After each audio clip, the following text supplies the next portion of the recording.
There's a conversation we need to have, and frankly, it's one that shouldn't even need to exist. But here we are. Today, we're talking about the disturbing defense of drawn child sexual content. Yes, that. And why it's not only morally wrong, but actively harmful. Let's start with the common justifications. It's just fiction. Technically, it's not real. That's not a child. It's a 3,000-year-old demon wizard girl in a child's body. These excuses are tired, transparent, and incredibly telling. If you have to bend logic, lore, and reality just to explain why your character that looks, acts, and sounds like a minor is technically not one, you already know what you're doing is wrong.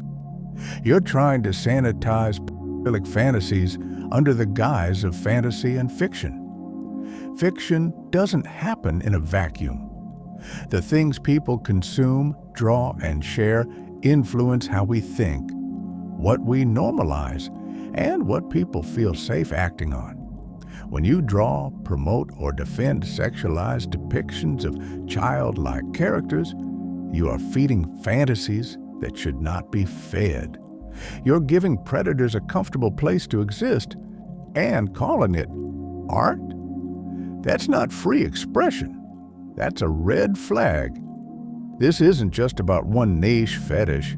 It's a sign of a wider problem where boundaries are constantly pushed in online spaces like Reddit, Twitter, and certain art communities.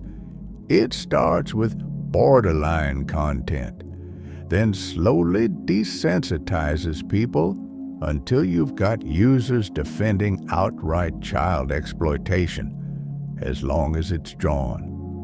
You can't just slap an age label on a character that looks like an 8-year-old and pretend it makes it okay, or pretend they can consent just because you want them to. If you need to make up reasons why this fantasy is fine, maybe step back and ask, why do I want this at all? It's like cub, feral, or other content that I think is zoophilic.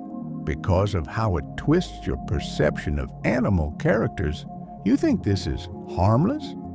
Tell that to Mr. Goon over there, who's been sharing 25 gigabytes of this shite to his Discord server full of preds. Allowing this content to thrive creates a cultural loophole for pedophilia to wiggle through, and every time someone defends it, that hole gets wider. So no, it's not just fiction. No, it's not technically okay. And no, people defending this aren't just into weird anime.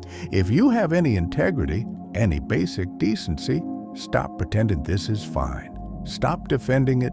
Stop tolerating it. We draw lines for a reason, and this one shouldn't even be up for debate. And I'll see you next time in the Goon Cave.